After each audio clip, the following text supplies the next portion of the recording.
பூதநாத கீதை பகுதி 6. இந்த பகுதியில் அத்தியாயம் 4 பார்க்க போகிறோம். மனதை வென்று குருவருளால் முக்தியை அடைய வழிகாட்டும் தத்துவ விஞ்ஞான யோகம் பற்றி ஒரு 23 ஸ்லோகம் இருந்துச்சு. 3 ஸ்லோகம் மட்டும் பார்த்துருக்கோம். மனம் பற்றி மட்டுமே, மனம் தத்துவம் பற்றி மட்டும் சொல்லியிருப்பார். அதில் இப்போ 4வது ஸ்லோகம். பகவான் சொல்கிறார், சிறந்த அரசனே, எவன் தன் அறிவினை மனதின் கட்டுப்பாட்டில் வைத்திருக்கிறானோ அவனே சுகத்தை அடைகிறான். இது 4வது ஸ்லோகம். அறிவு அப்படின்னு ஒன்று இருக்குது, மனம் அப்படின்னு ஒன்று இருக்குது. ஸோ அதில் அறிவு மனதின் கட்டுப்பாட்டில் இருக்கிறதா இல்லையா என்பதை நாம் ஒவ்வொரு வினாடியும் நாம் இங்கு பார்த்து கொண்டே இருக்க வேண்டும். மனம் என்றால் என்ன? அறிவு என்றால் என்ன? மனம் எப்போதும் கேள்வி கேட்டுக்கொண்டே இருக்கும். இது சரியா, சரியில்லையா, செய்யலாமா, செய்ய வேண்டாமா என்று கேள்வி கேட்டுக்கொண்டே இருக்கும். ஒன்று. இன்னொரு கோணத்தில் பார்த்தோமேனால், இந்த மனம்தான் கருணை உள்ளிருந்து வரும், பாவம் பார்க்கும், கரிசனம் பார்க்கும், யாருக்காவது ஏதாவது கொடுக்க வேண்டும் என்றால் அந்த சிந்தனை தோன்றும். அறிவுக்கு இதெல்லாம் தோன்றாது. அறிவு எப்பொழுதுமே தனக்கு தேவையா இல்லையா இதை மட்டுமே பார்க்கும். அதற்கு தேவை என்றால் அது சிறிதும் கருணை பார்க்காது, பாவம் பார்க்காது, நல்லது கெட்டது தர்மம் எதுவும் பார்க்காது. தனக்கு தேவையானதை எப்படி செய்யலாம் என்று அதற்கு ஏற்றார் போல கிரிமினல் மைண்ட் அப்படின்னு சொல்லுவோம். ஒரு அறிவு எதையும் யோசிக்காது. ஆனால் மனம் அப்படி இல்லை. இது செய்யலாமா, செய்ய வேண்டாமா, நல்லதா கெட்டதா, தவறே செய்து விட்டாலும் சில நேரத்தில் மனசில் ஒரு சின்ன உறுத்தல் இருந்துக்கிட்டே இருக்கும், தவறு செஞ்சிட்டோமோ அப்படின்னு சொல்லி. ஆக மனம் எப்பொழுதும் நல்லதையே இங்கு சொல்லிக் கொடுக்கும்.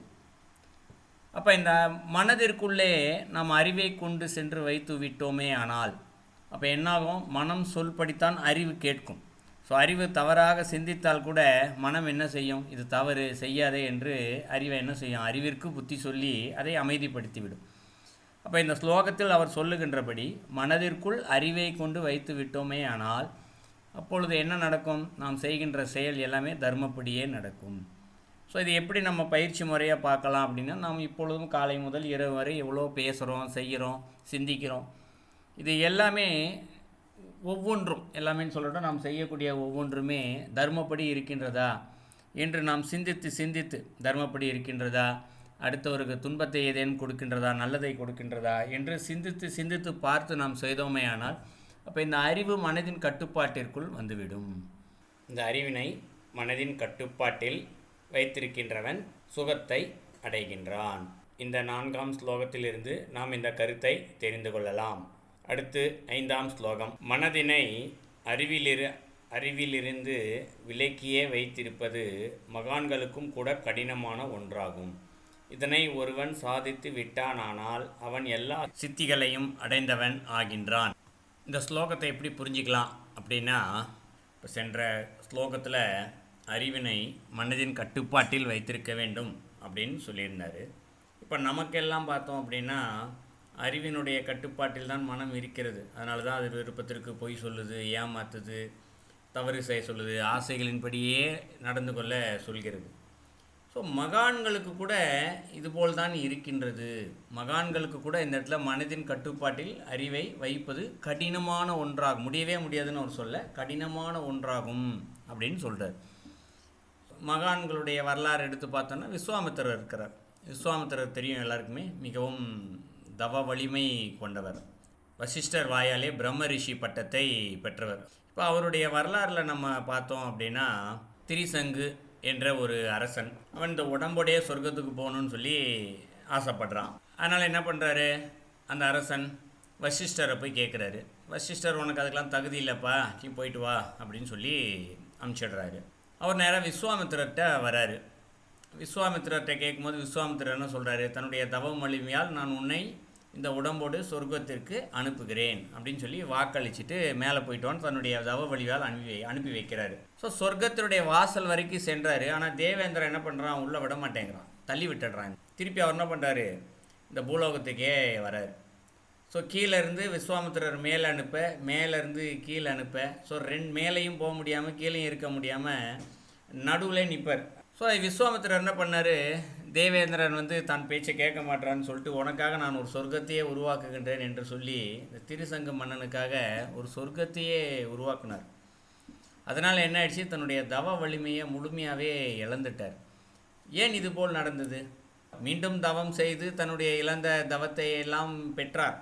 அது பின்னாடி அவருடைய வாழ்க்கை வரலாறுல இருக்குது. அவர் மீண்டும் பழையபடி அந்த ராஜரிஷி பட்டத்தை வெற்றி விஸ்வாமித்திர ராஜரிஷி என்ற பட்டத்தோடு இருந்தார், இன்றைக்கும் இருக்கார். இது அடுத்து.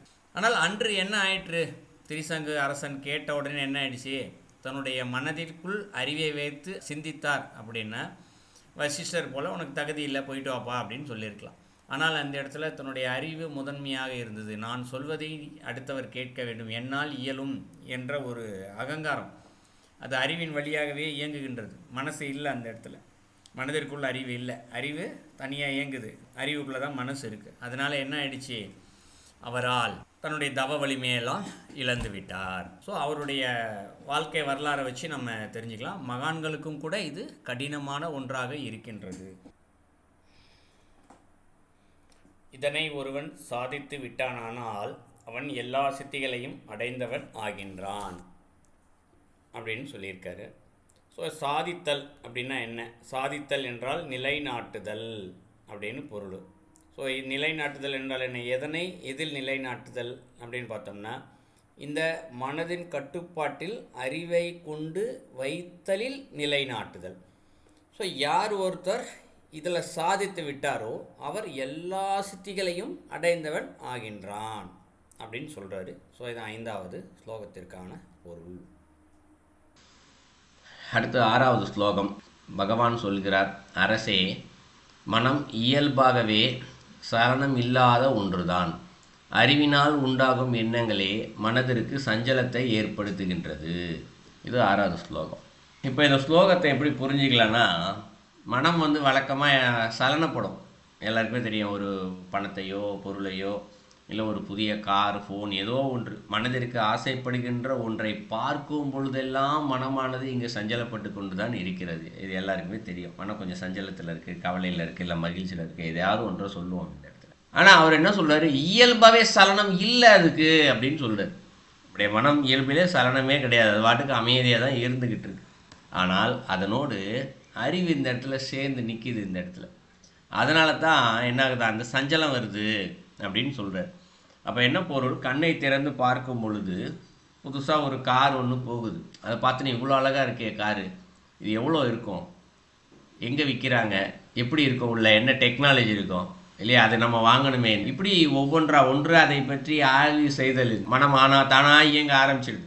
இது யார் போகிறா இந்த காரில், அவருக்கு எப்படி காசு கிடச்சிது, அவர் எப்படி இந்த காரை வாங்கினார், இல்லை இந்த காரை நம்ம எப்படி வாங்குறது, அது பாட்டுக்கு எண்ணங்கள் சிறிது நேரத்துக்கு ஓடி போய்கிட்டே இருக்கும் இந்த இடத்துல. அப்போ ஆரம்பத்தில் இயல்பாக இருந்த மனம், வேறு எதையோ சிந்தித்து கொண்டிருந்த மனதானதுக்கு இப்போ புதுசாக ஒரு விஷயம் வந்து சலனப்பட்டுருச்சு.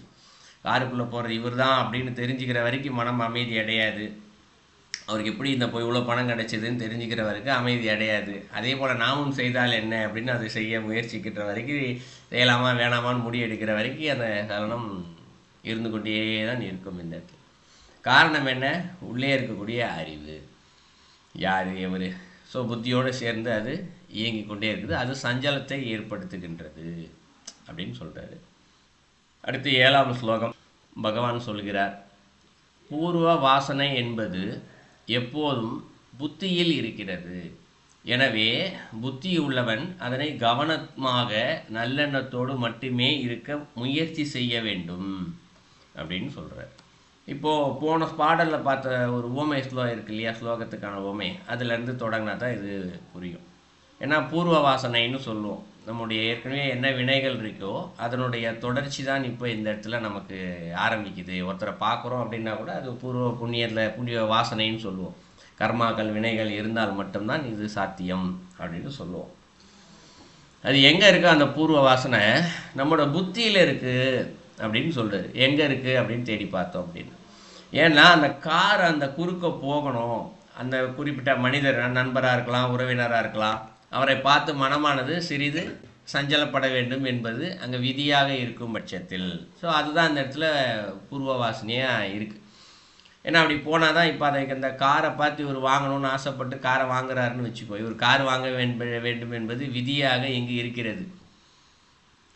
ஒன்று கம்பெனிக்காரனே கொண்டு வந்து வீட்டு வாசலின் ஐயா அந்த கார் இருக்குது வாங்கிக்கோங்கன்னு சொல்லணும், இல்லைன்னா இந்த இடத்துல இவர் கம்பெனிக்கு போகணும். ரெண்டுமே இல்லை, இவர் வீட்டில் சும்மா உட்காந்துட்டு இருக்காரு. அப்போ இந்த இடத்துல விதி என்ன பண்ணுது, இந்த இடத்துல பூர்வ வாசனை இவர் கார் வாங்க வைக்க வேண்டும் என்பதற்காக இன்னொரு நபரை அவர் பக்கம் அந்த இடத்த போக வைக்கிறது. இது எங்கே இருக்கிறது, இந்த இடத்துல அவருடைய புத்தியில் தான் இருக்கிறது அப்படின்ற. அதை இன்னும் நுட்பமாக பார்க்கணும் அப்படின்னா, இப்போ அந்த காரில் செல்கின்றார் மனிதர், யாரோ ஒருத்தர் ஒரு புதிய காரில் செல்கின்றார். புத்தியில் அந்த பூர்வ வாசனை இருந்தால் மட்டும்தான் இவருக்கு உள்ளே இருக்கக்கூடிய அறிவு சிந்திக்கும். இந்த காரில் போகிறது யாராக இருக்கும், அவர் எப்படி இந்த பணம் வந்துச்சு, இது மாதிரி இந்த காரை நம்ம வாங்கலாமே, நல்லா இருக்குது, என்ன டெக்னாலஜி, இதெல்லாம் உள்ளே இருக்க புத்தி யோசிச்சுக்கிட்டே இருந்ததான் என்ன பண்ணுது, இந்த இடத்துல அறிவோடு சேர்ந்து அதை வாங்குவதற்கான பிரயத்தனத்தில் ஈடுபடும் இந்த இடத்துல. ஆனால் பூர்வ வாசனை இல்லைன்னு வச்சுக்குவோம் உள்ள புத்தியில், அது என்ன பண்ணோம், இந்த இடத்துல கார் அது வாட்டுக்கு போகும், இவரும் அது வாட்டுக்கு உட்காந்துட்டே இருப்பார். அதோடைய சிந்தனையே மனதில் வந்து பதியாது அந்த காரு குறுக்க சென்றது. ஏன்னா ஒரு நாளைக்கு வீட்டுக்கு வெளியில் நிற்கும் போது ஒரு 100 வாகனங்கள் கடந்து போகும், யாரோ போவாங்க, ஆனால் நமக்கு அதனை பற்றிய பதிவுகளே அந்த இடத்துல இருக்காது. அப்படியா போனாங்களா எனக்கு தெரியலையே, ஏன்னா 100 பேரையும் மனசில் பதிய வச்சுக்கிட்டு இருக்க முடியுமா, முடியாது. அது வாட்டுக்கு பறவைகள் பறந்து போகுது, விலங்குகளுக்கு நாய்க்கு குறுக்க நடந்து போகும், மாடு போகும், அது வாட்டுக்கு போகும், நம்ம வாட்டுக்கு இருப்போம். நமக்கும் அதற்கும் எந்த விதமான தொடர்புமே இருக்காது, மனம் அதை பற்றிய சிந்திக்காது. என்ன காரணம்னா அதற்கும் நமக்கும் அந்த இடத்துல பூர்வ வாசனை இல்லை. ஸோ பூர்வ வாசனை ஒன்று இருந்தால் ஏதோ ஒன்று யோசிக்கும். இந்த இடத்துல என்ன யோசிக்கும், இப்போ ஒரு மாடு குறுக்க போகுதுன்னு வச்சுக்குவோம், இதுக்கு பசிச்சிருக்குமே, சாப்பாடு கொடுத்தா நல்லா இருக்குமே, வீட்டில் கொஞ்சம் பழைய சாதம் இருக்குது, கொண்டு வந்து போட்டால் இதுக்கு சாப்பாடுக்கும் குப்பையில் போடாமல் அதுக்கும் சாப்பிட்ட மாதிரி இருக்குமேன்னு ஒரு யோசனை தோணுது இல்லையா. இதெல்லாம் இந்த இடத்துல பூர்வ வாசனை இருந்தால் தோன்றும். இல்லை என்றால் அது வாட்டுக்கு போகும், நாம் வாட்டுக்கு அமர்ந்து கொண்டே. ஸோ அதனைத்தான் இந்த இடத்துல சொல்கிறாரு, பூர்வ வாசனை என்பது புத்தியில் இருக்கிறது அப்படின்னு சொல்கிறார். ஸோ எனவே புத்தி உள்ளவன் இதனை கவனமாக நல்லெண்ணத்தோடு மட்டுமே இருக்க முயற்சி செய்ய வேண்டும் அப்படின்னு சொல்கிறார். அப்போ பூர்வ வாசனை என்ன பண்ணோம், பல நேரங்களில் தவறு செய்யக்கூட இந்த இடத்துல முயற்சி செய்யும் பூர்வ வாசனையின் காரணமாக. இப்போ உதாரணத்திற்கு யாரோ ஒரு நபரை அடிக்க வேண்டும் என்பது பூர்வ வாசனையாக இருக்குதுன்னு வச்சுக்குவோம். போன பிறவியிலேயோ இல்லை எப்போ ஒரு முறை யாரோ ஒருவர் நம்மளை ஏமாற்றி இருப்பார், இல்லை நாம் இப்போது அவரை ஏமாற்ற வேண்டும், இல்லை அடிக்க வேண்டும், ஏதோ ஒரு பூர்வ வாசனையாக இந்த இடத்துல இருக்கலாம். அதை நடக்க வேண்டும் என்பதற்காக சில நபர்களை பார்த்தா நமக்கு எரிச்சல் வரும்ல, ஏன்டா இவர் வராரு வீட்டுக்கு அப்படின்னு சொல்லி இயல்பாகவே 100 பேரில் யாராவது ஒருத்தரையாவது அது போல் எரிச்சல் வைப்போம், எப்படா இவர் கிளம்பி போவாருன்ற மாதிரிலாம் இருக்கும். இப்போ எரிச்சல் வருகின்றது என்று சொல்லும்போது, அம்மா கொஞ்சம் மீட் போட்டுக்கோங்கம்மா, நல்லது நல்லது. பூர்வ வாசனை காரணமாக நம்ம ஒரு தவறை செய்தால் அதற்கான பாதிப்பும் நிச்சயமாகத்தான் இருக்கும், உறுதியாக இருக்கும். ஏன்னா அதனுடைய அளவுகள் நமக்கு தெரியாது. ஏன்னா அறிவும் புத்தியும் தன்னிச்சையாக இங்கே செயல்பட்டு கொண்டு இருக்கிறது. இவ்வளோதான் பூர்வ வாசனை இருக்குது, இதுக்கு மேலே இருக்கா இல்லையான்னு நமக்கு தெரியாது. நான் பூர்வ வாசனை காரணமாக ஒருத்தர் அடிக்கணும், புரிஞ்சுக்கிறதுக்காக இது சொல்கிறேன், அடிக்கிறான். அவர் ஆஹா இவர் என்னை அடிக்கணும்னு விதி இருக்கேன், நான் கம்முன்னு போகிறேன்ட்டு போயிடுவார். அவர் என்ன பண்ணுவார், திருப்பி அடிக்கத்தான் முயற்சி செய்வார். அப்போ நம்ம திருப்பி அடிப்போம், அவர் அடிப்பார். அதன் விளைவாக என்ன ஆகும், வாசனை சிறிதளவு இருக்கும், ஆனால் அதனுடைய நிகழ்வு நடக்கும்போது இங்கே அவருக்கும் புத்தியும் அறிவும் இருக்குல்ல இந்த இடத்துல. அப்போ அவரும் ஒரு தன்னுடைய செயலை வெளிக்காட்டுவார், இவரும் வெளிக்காட்டுவார். அதன் விளைவாக என்னாகும், அது மேற்கொண்டு விதி அதிகரிப்பதற்கு வாய்ப்பு அதிகமாக இருக்கிறது. இதை புரிந்து கொள்வதற்காக சொன்னேன். இதுபோல் நிறைய நிகழ்வுகள் இருக்குது. வாசனை காரணமாக ஒரு செயல் நடைபெற்று அதன் வழியாக மீண்டும் விதி அதிகரித்து போவதற்கு பல காரணங்கள் இருக்கலாம். அதனால் எப்பயுமே என்ன பண்ணணும், நம்ம முதல்ல ஆரம்பத்து நிலைகளில் பார்த்த ஸ்லோகத்தை வச்சு தான் பார்க்கணும். ஸோ பூர்வ வாசனை நமது புத்திக்குள்ளேயே இருந்து என்ன வேண்டுமானாலும் செய்யலாம். ஆனால் இது அறமா சரியா, ஏன் நம்ம மனம் அவரை பார்த்தால் எரிச்சல் படுகின்றது, கோபப்படுகிறது, ஏன் அடிக்க வேண்டும் என்று தோன்றுகின்றது, இது சரியானது இல்லவே, அறத்தின்படி இது சரியானது கிடையாது. ஆகவே என்ன செய்யணும், நாம் இந்த இடத்தை விட்டு நகன்று விடுவோம் அப்படின்னு சொல்லி நாம் அந்த இடத்த விட்டு போயிட்டோம்னு வச்சுக்குவோம். வினை இதத்தில் அகலாதே, அவர் அடித்தா தானே விதி போகும், எல்லாம் போகாதே, அப்போ அதுக்காக இன்னும் இப்போ பல பிறவி எடுக்க வேண்டுமா என்று சில நேரங்களில் சிந்தனை வரலாம். ஆனால் எப்பொழுதுமே இங்கே அறத்தின்படியோ தர்மத்தின்படியோ நாம் நடக்கும் பொழுது வினைகள் எல்லாம் அழியும் ஏதோ ஒரு வகையில். அது நம்ம திருமந்திரத்தில் நிறையா படிச்சிருப்போம். ஒன்று அனுபவித்துத்தான் தீர்க்க வேண்டும் என்று விதி இருந்தால் நிச்சயம் இறைவன் அதை அனுபவிக்க ஏதோ ஒரு சூழ்நிலையை ஏற்படுத்தி கொடுத்து விடுவார். தானாகவே தன்னிச்சையாக நடந்து விடும். இல்லை என்றால் நாம் அறத்தின்படி தர்மப்படித்தான் நடப்பேன் என்று உறுதியாக இருக்கும் பட்சத்தில் அந்த உறுதித்தன்மைக்கு இறைவன் என்ன பண்ணுவார், அதை ஏதோ ஒரு வகையில் அழித்து விடுவார். அந்த சிந்தனையே நம்முடைய புத்தியிலிருந்து அழித்து விடுவார், அந்த பூர்வ வாசனையே அழித்து விடுவார். அப்போ அதன் விளைவு இன்னும் அதிகமான புண்ணியமே அந்த இடத்தில் கிடைக்கும். ஏன்னா ஒன்று வாசனையை நுகர்ந்து தீர்க்கும் போது புண்ணியம் ஒன்றுமே இருக்காது, ஜஸ்ட் வாசனை போயிடுச்சு. ஆனால் அந்த பூர்வ வாசனையே அறத்தின்படி தர்மத்தின்படி நாம் இங்கு கடக்கும் பொழுது நிச்சயமாக அது நமக்கு பல புண்ணியத்தை கொடுக்கின்றது.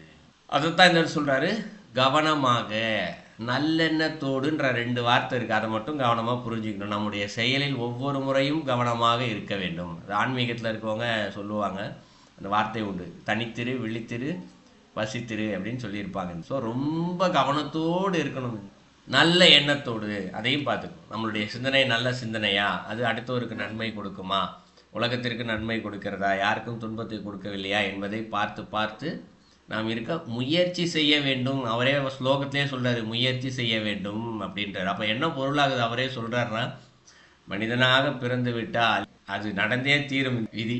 திரு அகத்தியர் தன்னுடைய பாடலில் ஒரு குறிப்பு சொல்லுவார், மனிதனாக பிறந்து விட்டால் பாவம் செய்தே ஆக வேண்டும் என்பது விதியாக இங்கு இருக்கிறது. அந்த விதி என்று ஒன்று இருந்தால் விதிவிலக்கு என்று ஒன்று இருக்கும் நிச்சயமாக. அந்த விதிவிலக்காக இருப்பவர்கள் தான் இந்த இடத்துல விதியை வென்று இந்த இடத்துல ஞானிகளாகவும் முனிவர்களாகவும் ரிஷிகளாகவும் மாறுகின்றார்கள்.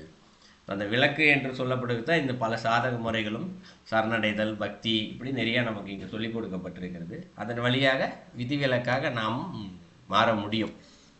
அப்போ அதற்குத்தான் இந்த இடத்துல முயற்சி என்ற ஒரு வார்த்தையை பயன்படுத்தியிருக்காரு ஸ்லோகத்தில். நல்லெண்ணத்தோடு மட்டும் கவனமாக நல்லத்தோடு மட்டும் இருக்க முயற்சி செய்தல் வேண்டும். ஸோ ஒவ்வொரு வினாடியும் நம்ம முயற்சி செஞ்சுக்கிட்டே இருந்தோம் அப்படின்னா நிச்சயமாக நம்முடைய வினைகள் கழியப்பெறும். நல்லதை மட்டுமே செய்வோம், அப்போ புண்ணியங்கள் அதிகரிக்கும், பிறவிகள் குறையும், பிறவியற்ற நிலைக்கு செல்லலாம். இது 7வது ஸ்லோகத்தில் சொல்கிறார்.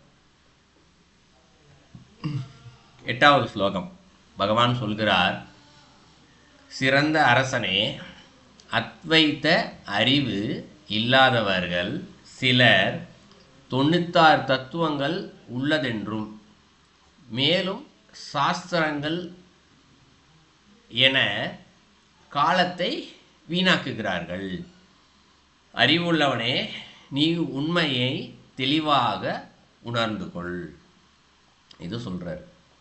ஸோ முதல்ல என்ன சொல்லிடுறாரு, சிறந்த அரசனே, அத்வைத அறிவு. அத்வைதம்னா என்ன நமக்கு தெரியும். 2வதாக ஒரு பொருள் இல்லை அப்படின்னு சொல்கிறது, இரண்டற்ற நிலை அப்படின்னு சொல்லுவோம். அத்வைத்த அறிவு இது இல்லாதவர்கள் அப்படின்னு சொல்கிறார்.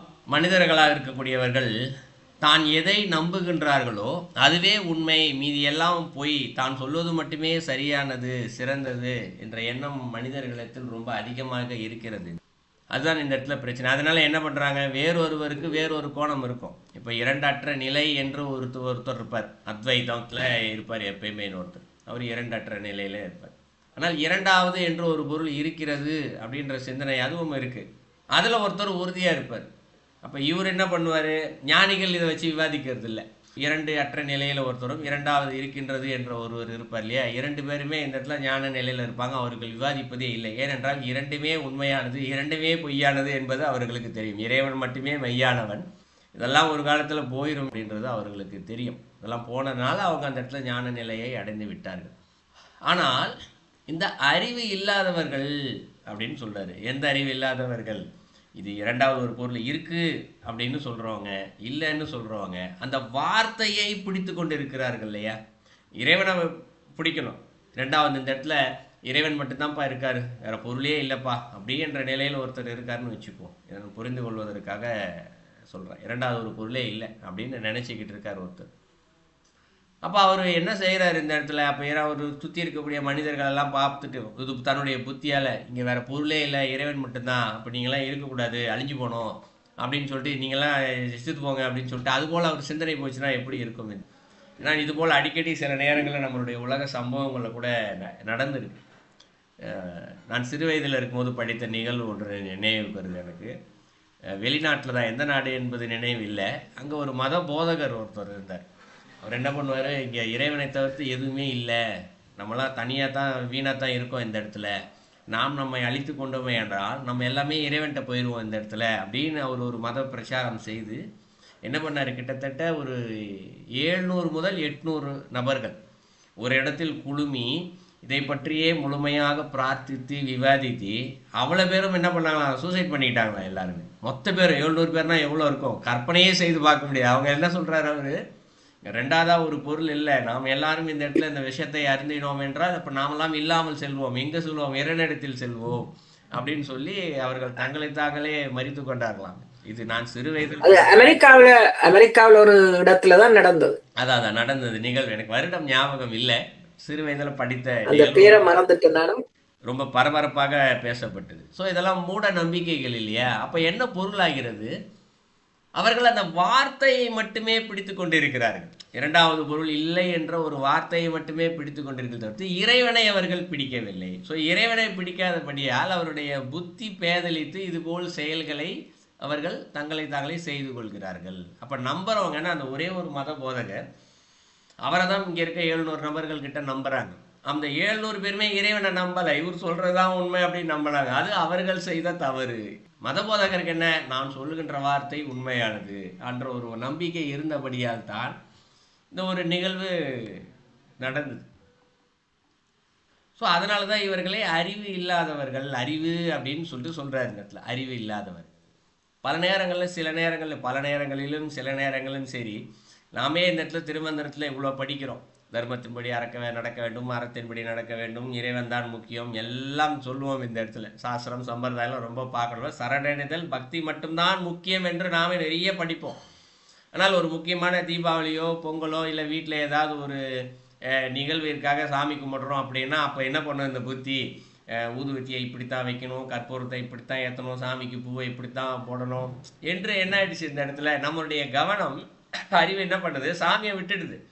செய்கின்ற செயல்களில் மீது தான் நமக்கே இந்த இடத்துல கவனம் போகுது. அந்த இடத்துல சிரத்தை என்ற ஒன்று தான் முக்கியமாக இறைவன் பார்க்கின்றார். அந்த இடத்துல சிரத்தையாக செய்கிறாங்களான்னு மட்டும்தான் பார்க்குறாரு. அவங்க சுத்தமாக இருக்கா, செய்கிறாங்களா, சுத்தம் செய்யலையா, முதல்ல ஊதத்தி வைக்கிறாங்களா, அப்புறம் கற்பூரம், இப்படியெல்லாம் அவர் பார்ப்பதில்லை. மனதை மட்டும்தான் இறைவன் பார்க்கிறார். இந்த திருமந்திரத்தில் நிறையா படித்தாச்சு. ஆனால் மனம் அந்த இடத்தில் இறைவனை விட்டு விடுகின்றது. கோயிலுக்கு போனால் கூட சரி, விபூதி கொடுப்பாங்களா, பிரசாதம் கொடுப்பாங்களா, குங்குமம் கொடுப்பாங்களா, தீபாராதனை எப்போ காட்டுவாங்க, தீபாராதனை அபிஷேகம் எப்போ, இப்படித்தான் போகிறதே தவிர்த்து உள்ள இருக்கக்கூடிய இறைவன் மீது இங்கு மனம் லயிப்பதில்லை, ஒருநிலைப்படுவதில்லை. ஸோ அப்போ சில நேரங்களில் நமக்கும் என்ன பண்ணுது, சலனப்படுது, இறைவனை மட்டுமே விட்டு விடுகின்றது. ஸோ விட்டு விட்டு அதற்கான செயலில் போகும்போது தான் இந்த இடத்துல அறிவு வேலை செய்ய மறுக்கிறது. அதைத்தான் சொல்கிறார். இவங்க என்ன பண்ணுறாங்களாம், 96 தத்துவங்கள் உள்ளதென்றும் மேலும் சாஸ்திரங்கள் என அப்படின்னு சொல்கிறாரு. சாஸ்திரங்கள் அப்படின்னு சொல்கிறது இந்த இடத்துல புத்தகங்களை சொல்கிறாரு. ஸோ சாஸ்திரங்கள் என்று சொல்லப்படுவது வேதங்களை அவர் குறிப்பிடலை இந்த இடத்துல. வேதங்கள் என்பது வேதம் வேறு இறைவன் வேறு கிடையாது, ரெண்டும் ஒன்று தான். ஆனால் இந்த இடத்துல அவர் வேதங்களை குறிப்பிடலை. அதிலிருந்து எழுதப்பட்ட பல நூல்கள், அதைத்தான் சாஸ்திரங்கள் அப்படின்னு சொல்கிறாரு. இதை மட்டுமே பேசி பேசி பேசி காலத்தை வீணாக்குகிறார்கள் அப்படின்னு சொல்கிறாரு. அப்போ சாஸ்திரத்தில் இருக்கிறதெல்லாம் பொய்யா அப்படின்னு கேட்டால், சாஸ்திரத்தை அவர் பொய்ன்னு சொல்லலை இந்த இடத்துல. இப்போ நான் உதாரணம் சொன்னேன் இல்லையா, சாஸ்திரத்தில் சொல்லப்பட்ட வார்த்தைகளை மட்டுமே பிடித்து கொண்டு அதை கடைபிடிக்காமல் காலத்தை வீணாக்குகிறார்கள். பொய் சொல்லாதன்னு ஒரு நூல் சொல்லிடுச்சு, சரி பொய் சொல்ல வேணாம்னு சொல்லிட்டாங்கல்ல, அப்போ சரி நம்ம பொய் சொல்லாமல் இருப்போம் அப்படின்னு சொல்லிட்டு என்ன பண்ணோம், நம்மளுடைய வாழ்க்கையை அதற்கேற்றார் போல் அமைத்து கொள்ள வேணும். இல்லை படிக்கிறது ஒன்று, செய்கிறது ஒன்று. இப்போ அதில் முக்கியமாக 96 தத்துவங்கள் அப்படின்னு ஒரு இதுவும் சொல்லியிருக்காரு. இப்போ 96 தத்துவங்களில் பார்த்தோம்னா நமக்கு அதுக்குள்ளேயே 36 தத்துவங்கள் முக்கியமானதாக இருக்கிறது. அதிலே இந்த புலன்கள் முக்கியமானதாக நமக்கு படிப்பில் சொல்லி கொடுக்கப்படும் சைவ சித்தாந்தத்தில். இது இல்லையா அப்போ அப்படின்னு கேட்டால் இருக்குது, நூலில் இருக்கிறது. ஆனால் நாம் படிக்கின்றோம் இந்த இடத்துல. மனம் என்றால் என்ன, புத்தி என்றால் என்ன, சித்தம் என்றால் என்ன, அகங்காரம் எல்லாம் இல்லை, அகங்காரம் என்றால் என்ன, எல்லாத்தையும் படிக்கிறோம் முழுமையாகவே. ஆனால் படித்து விட்டு என்ன செய்கிறோம், மனம் மீண்டும் படித்து புத்தகத்தை மூடி வைத்து விட்டு நாம் இங்கே வந்த பின்பு என்ன ஆகிறது, மனம் அதன் செயலில் தான் போகிறது, புத்தி அதன் செயலில் தான் செல்கின்றது. சூழ்நிலை காரணமாக சில நேரங்களில் பொய் சொல்வதற்கான சூழ்நிலை வந்து விடுகின்றது. அறத்தின்படி நடக்கின்றோமா என்று கேட்டால் பல நேரங்களில் அது கேள்விக்குறியாகத்தான் இங்கு நிற்கின்றது. அதைத்தான் இந்த இடத்துல சொல்றார். ஸோ இப்படி புத்தகறிவே பேசி பேசி காலத்தை வீணாக்குகிறார்கள் அப்படின்னு சொல்றாரு.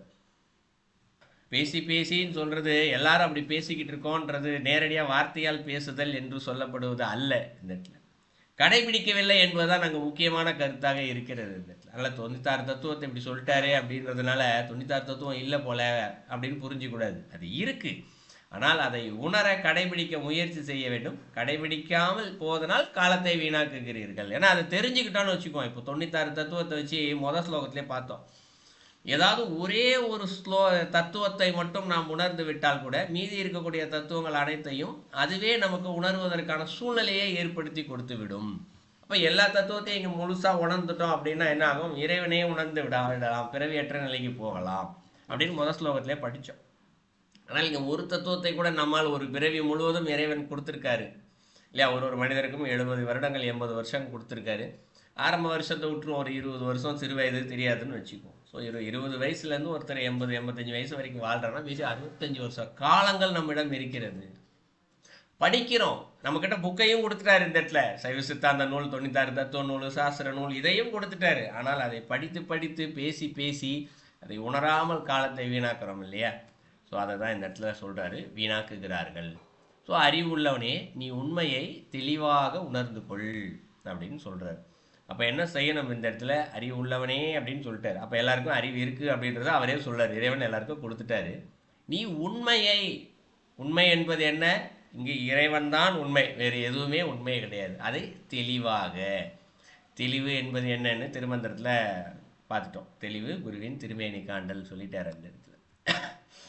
ஸோ எல்லாமே இங்கே இறைவன் தான் என்பதை ஒவ்வொரு முறையும் நம்முடைய மனதினால் சிந்தித்து தெளிவாக தெரிந்து கொள்ள வேண்டும்.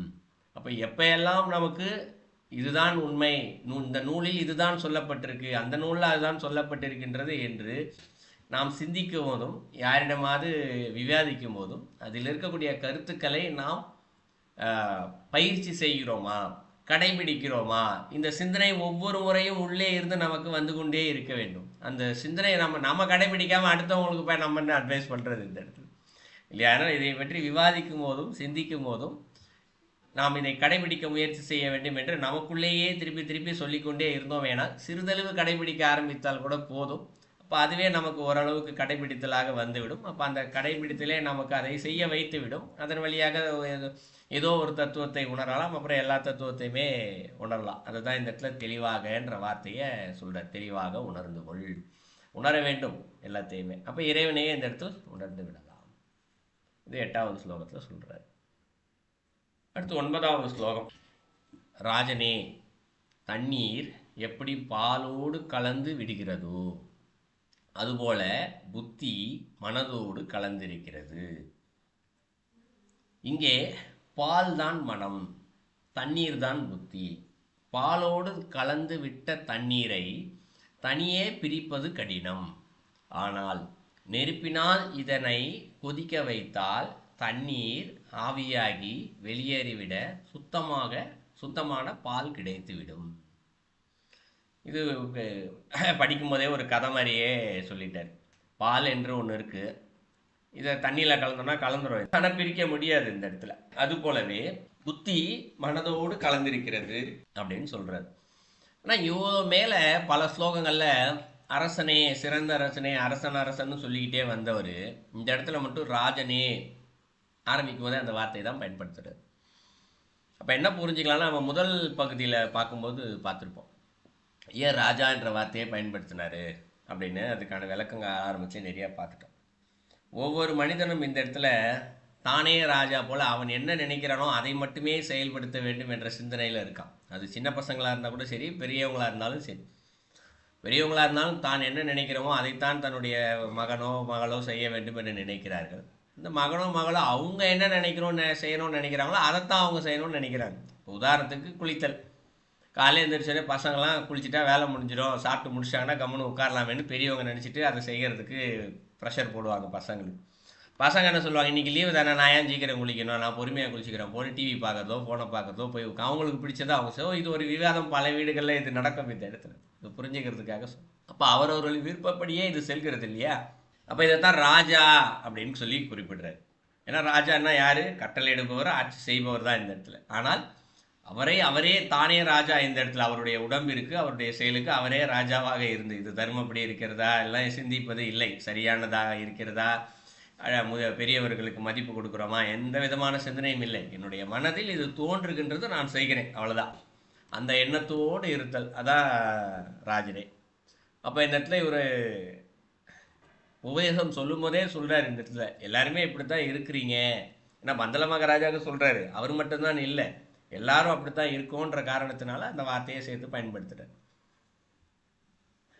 அப்போ நம்மளுடைய மனம் இந்த புத்தியோடு சேர்ந்து, புத்தி மனதோடு கலந்திருக்கிறது. தண்ணீர் எப்படி பாலோட கலந்து விடுகின்றதோ அதுபோல் புத்தி இப்போ தனித்தனியாக தான் இருக்குது. தண்ணியும் பாலும் தனித்தனியாக தான் இருக்குது, ஆனால் ரெண்டுத்தையும் ஒன்றா கலந்துரும். அதுபோல் இந்த இடத்துல புத்தியும் மனமும் தனித்தனியாகத்தான் இருக்கிறது, ஆனால் அது ஒன்றாக கலந்து விடுகின்றது, கலைஞ்சிருச்சு. இப்போ இங்கே பால் தான் மனம் அப்படின்னு சொல்கிறார். பால் என்பது இயற்கை, ஒரு பசுவிலேருந்து கறக்கிறோம், அது இயற்கை. இதுதான் மனம். தண்ணீர் தான் புத்தி. இந்த புத்தி தான் என்ன பண்ணுது? ஆரம்ப ஸ்லோகத்தில் பார்த்தோம் இல்லையா, பூர்வ வாசனை புத்தியோடு தான் கலந்துருக்கு அப்படின்னு சொன்னார். அப்போ தண்ணி தான் புத்தி. இந்த பூர்வ வாசனை என்ன பண்ணுது? மனதோடு சேர்ந்து விதி பிரகாரம் ஏதாவது ஒரு தவறை செய்ய வைத்து விடுகின்றது. தர்மத்தின்படி நம்மை இயங்க விட மறுக்கிறது. அப்போ என்ன பண்ணணும் இந்த இடத்துல அப்படின்னா, பாலோடு கலந்திருக்க தண்ணியை, அதாவது மனதில் கலந்து இருக்கிற இந்த புத்தியை தனியே பிரித்தெடுக்க வேண்டும் என்று. ஏன்னா அது கூட தான் பூர்வ வாசனை இருக்குது. இப்போ அந்த மனசுக்குள்ளேருந்து பூர்வ வாசனையை பிரித்து எடுத்துட்டோன்னு வச்சுக்குவோம். அப்போ பூர்வ வாசனை விதி என்ற ஒன்றே கிடையாது. அப்போ மனம் என்ன செய்யும்? அதுவும் முன்னாடியே சொல்லிட்டார், மனம் என்பது இயல்பாகவே அது அமைதியாக சலனம் இல்லாமல் தான் இருக்கும்னு சொல்லிட்டார். இப்போ சலனம் இல்லாமல் இருக்கக்கூடிய மனதிற்கு சலனை கொடுப்பது புத்தி, புத்தியில் இருக்கக்கூடிய பூர்வ வாசனை. அப்போ இதை பிரித்து எடுக்கணும். எப்படி பிரித்து எடுப்பது அப்படின்னா, இயல்பாக உலக ரீதியாக இருக்கக்கூடிய உண்மை தான் சொல்கிறார். தண்ணியை அடுப்பில் வச்சுட்டோன்னு வச்சுக்குவோம். பால் இருக்குது, தண்ணியை மிக்ஸ் ஆகிடுச்சு. இப்போ ஒரு கிளாஸ் பால் இருக்குது, ஒரு கிளாஸ் தண்ணி இருக்குது, ரெண்டுத்தையும் ஒரு பாத்திரத்தில் ஊற்றியாச்சு, மிக்ஸ் ஆகிடுச்சு. இப்போ 2 கிளாஸ் பால் நம்மை பொறுத்த வரைக்கும். ஆனால் அதுக்குள்ளே தண்ணியும் இருக்குது. எப்படி பிரித்து எடுக்கிறது? அடுப்பில் வச்சு சிம்மில் வச்சு விட்டுட்டோன்னு வச்சுக்குவோம். அது கொஞ்சம் கொஞ்சமாக சூடாகி ஆவியாகிட்டே இருக்கும், தண்ணி வற்ற ஆரம்பிச்சிடும் இல்லையா? அப்போ 2 கிளாஸ் பால் எப்பொழுது ஒரு கிளாஸாக அந்த பாத்திரத்தில் வந்து நிற்கிறதோ, அப்போ என்ன ஆயிடுச்சு? தண்ணியெல்லாம் இந்த இடத்துல வற்றி போயிடுச்சு, பால் மட்டும்தான் அந்த இடத்துல இருக்கும் இல்லையா? ஸோ இதை தான் இந்த இடத்துல சொல்கிற, நெருப்பினால் இதனை கொதிக்க வைத்தால் தண்ணீர் ஆவியாகி வெளியேறிவிட சுத்தமான பால் கிடைத்துவிடும். இப்போ சலனம் இல்லாத அந்த மனமானது கிடைத்துவிடும், பூர்வ வாசனை இல்லாத அந்த மனமானது கிடைத்துவிடும். அப்போ மனம் கிடைச்சிடுச்சு அப்படின்னா அது சலனத்தில் இருக்காது, பூர்வ வாசனை இருக்காது, மனம் அமைதியாக இருக்கும், சித்தத்துக்குள்ளே இருக்கும். அப்போ அது இறைவனிடத்தில் லயித்து நிற்கும். இதில் இந்த ஸ்லோகத்தில் சொல்கிறார். அடுத்த ஸ்லோகம் சொல்கிறார் 10. பகவான் சொல்கிறார், இதனை விடுத்து வேறு எந்த முறையை கடைபிடித்தாலும், எந்த மருந்தனை கலந்தாலும் பாலும் தண்ணீரும் கெட்டுத்தான் போகும் அப்படின்னு சொல்கிறார். ஸோ இந்த ஸ்லோகத்தில் என்ன சொல்ல வரார் அப்படின்னா, இப்போது சாதக பயிற்சி செய்பவர்கள் இல்லை திருமந்திரம் இந்த நூலெல்லாம் படிச்சுட்டு, இப்போ நம்ம மனசில் புத்தி கலந்துருக்கு, பூர்வ வாசனை கலந்துருக்கு, இதை பிரித்து எடுக்கிறதுக்கு என்ன பண்ணலாம் அப்படின்னு யோசித்து ஒவ்வொருவரும் ஒவ்வொரு வழியை செய்கிறோம்னு வச்சுக்குவோம். ஏதோ ஒரு வழியை செய்கிறோம். அது பிரியுமா என்று கேட்டால் ரொம்பவே கடினம், முடியாது. ஏன்னா அதுதான் இந்த இடத்துல சொல்கிறாரு, இதனை விடுத்து அப்படிங்கிறாரு. எதனை விடுத்து? போன பாடலை நெருப்பில் வச்சு கொதிக்க வைக்க சொல்கிறார். இதான் வழியை அவரே சொல்லிட்டார். அப்போ இதனை விடுத்துனா இந்த ஒரு வழியை தவிர வேறு வழியே இல்லை, நெருப்பில் வைத்து கொதிக்கத்தான் வைக்க வேண்டும். நம்ம சொல்லுவோம் இல்லையா, சாதகம் செஞ்சோம் அப்படின்னா நம்மளுடைய வினைகள்லாம் அழிஞ்சு போகும், எரிஞ்சு அழிஞ்சு போகும்னு. அப்போ இந்த இடத்துல நெருப்பில் வைத்து கொதிக்க வைத்தல் என்பது நம்முடைய சாதகம் செய்தல், சரணடைதல், பக்தி செலுத்துதல், இதுதான் இந்த இடத்துல.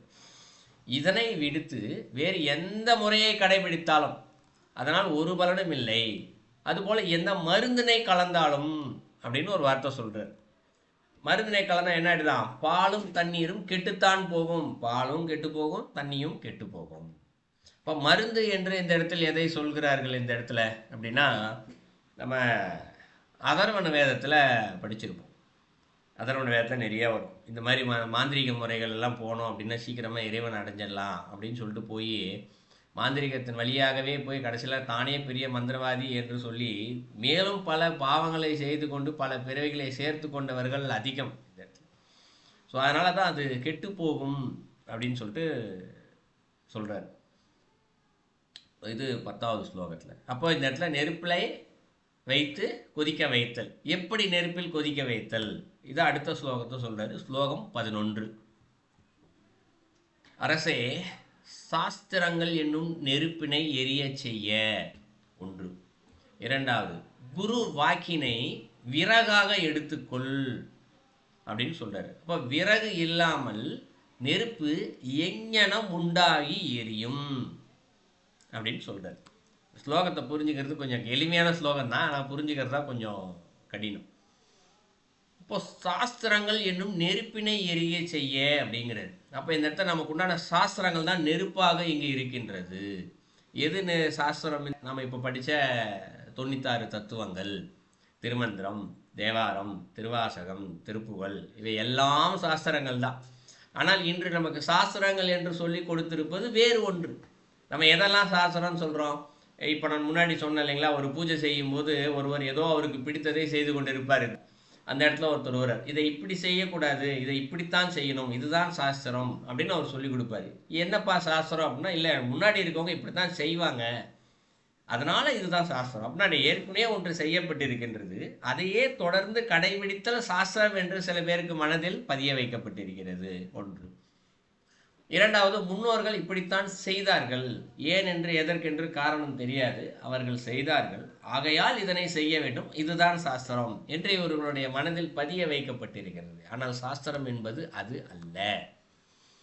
சாஸ்திரம் என்பது எதுவென்றால், நமக்கு புரியாத பாடல்கள், திருமந்திரம், தேவாரம் இதெல்லாம் இருக்கு இல்லையா, அதனுடைய விளக்கங்கள், தொகுப்புகள் இருக்கு இல்லையா, அதுதான் நமக்கு சொல்லி கொடுக்குது இந்த இடத்துல. இது இறைவன் அடைவதற்கான வழிமுறைகள் என்று எவையெல்லாம் இங்கு அறத்தையும் தர்மத்தின்படியும் சொல்லி கொடுக்கின்றதோ இது எல்லாமே சாஸ்திரங்கள் தான். இந்த இடத்துல சைவ சித்தாந்தம் முழுமையாகவே சாஸ்திரங்கள் தான் இங்கு. ஸோ இதுதான் இந்த இடத்துல என்ன செய்யுமா, இந்த இடத்துல நெருப்பு அப்படிங்கிறாரு.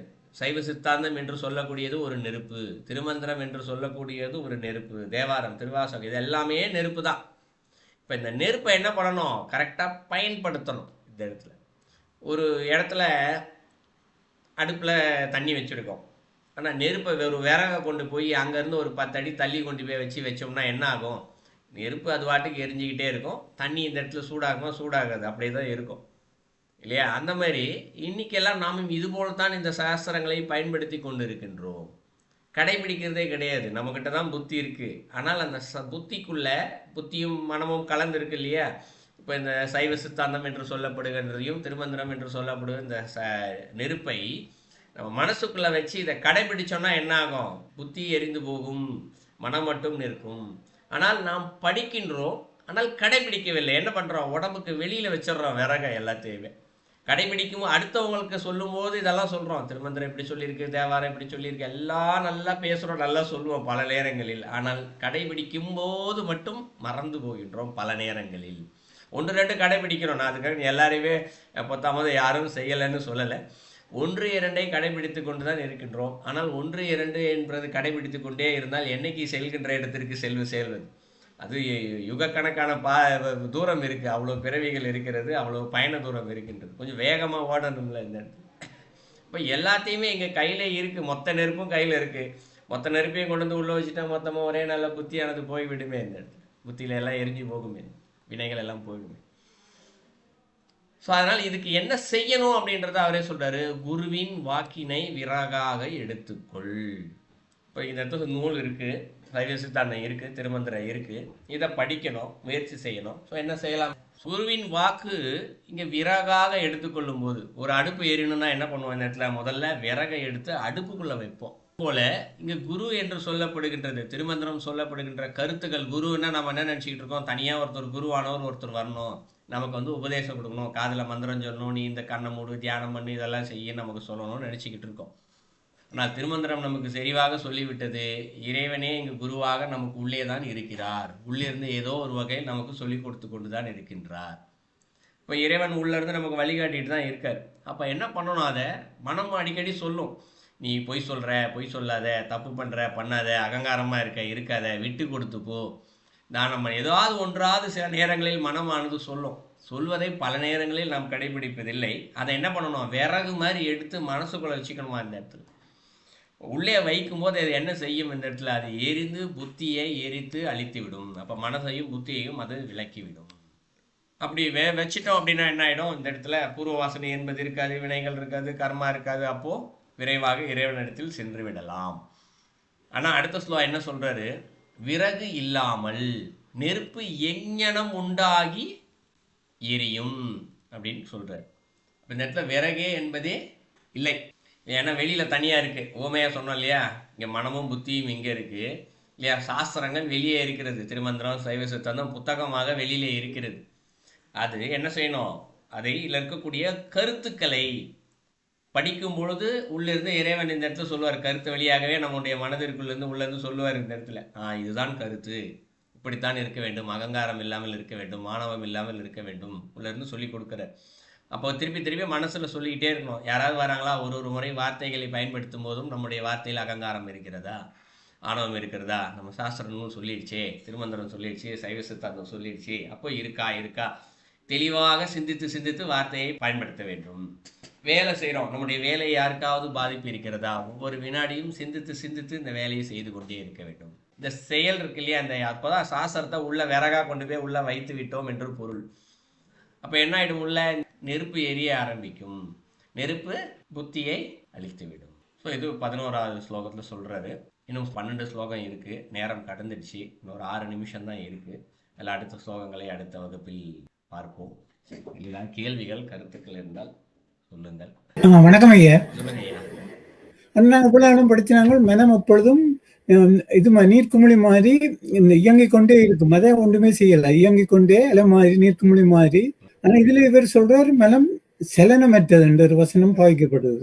சிக்கலா இருக்கிற மாதிரி எனக்கு தெரியுது. எப்படி அதை விளங்கிக் கொள்றேன்றது. அதான் ஐயா, மனம் எப்பயும் நீர்க்குமிழி போல இயங்கிக் கொண்டே இருக்கின்றது அப்படின்னு தானே படித்தோம். இதில் ஒரு சலனமற்றது அப்படின்னு சொல்லி சொல்கிறாரே அப்படின்னு சொல்லி இப்போ மேலே சொன்ன ஸ்லோகத்திலேருந்து நம்ம எப்படி புரிஞ்சிக்கலாம்னா, ஏற்கனவே நீங்கள் சொன்ன வார்த்தையும் இதையும் சேர்த்து எப்படி பொருத்தி பார்த்தல் அப்படின்னு புரிஞ்சிக்கலாம்னா, இப்போ நம்முடைய அனைவரது மனதுமே நீங்கள் சொல்வது போல நீர்க்குமிழி போலத்தான் இருக்கிறது, அசைந்து கொண்டே இருக்கின்றது, இயங்கிக் கொண்டே இருக்கிறது. தூங்கும் போது கூட அது இயங்கிக்கிட்டே தான் இருக்குது இந்த இடத்துல முழு நேரமும்.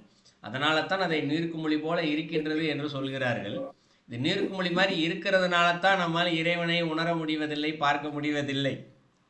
அமைதியற்ற நிலையில் மீண்டும் மீண்டும் இறப்பு பிறப்பு என்ற அந்த சூழலில் பவசாகரம்னு சொல்லுவாங்க இல்லையா, பிறவி கடலை மாட்டிக்கிட்டு முழிச்சுக்கிட்டு இருக்கோம். ஆனால் இவர் இயல்பு என்ற வார்த்தையை பயன்படுத்த, நீங்க நம்ம படிக்கிற நீர்க்குமிழி என்பது இயல்பு என்று எந்த நூலிலும் இல்லை, யாரும் சொன்னதில்லை. மனமானது நீர்க்குமிழி என்பது இயல்பு அப்படின்னு சொல்லலை. உங்களுக்கு புரிஞ்சிருக்கும்னு நினைக்கிறேன். ஆனால் இயல்பானது எது என்றால் அது அமைதி என்பது ஒன்றான் இயல்பு. ஞானிகள்லாம் பார்த்தோம்னா அமைதி என்ற ஒரு நிலையில இருக்காங்க இல்லையா, சித்தாந்தத்தின் எல்லையில் அவளுக்கு இருப்பதனால் அப்போ அதுதானே இயல்பு. இந்த இடத்துல இறைவனை உணர்ந்த நிலையில் இருக்கிறார்கள், அதுதானே இயல்பு. நீர்க்குமிழியோடு சாதாரண மனிதனாக இருப்பது இயல்பு அல்ல. ஆனால் அந்த நீர்க்குமிழி அடங்கி புத்தியை தனியாக பிரித்தெடுத்து வைத்து மனமானது இயல்பாக அமைதியான நிலையில் அங்கு பார்க்கும்போது தான் இறைவன் தெரிகிறார், அவர்கள் அமைதியாக அமர்ந்து கொண்டிருக்கிறார்கள். அப்போ அதுதானே இயல்பு. இந்த இடத்துல இறைவனோடு சேர்ந்திருத்தல் இயல்பு, இறைவனோடு பிரிந்திருத்தல் இயல்பற்ற நிலை. நீர்க்குமிழி என்று சொல்லப்படுது இயல்பற்ற நிலை. இப்போ உங்களுக்கு கொஞ்சம் புரிஞ்சிருக்கும்னு நினைக்கிறேன். நன்றி ஐயா. நன்றி ஐயா.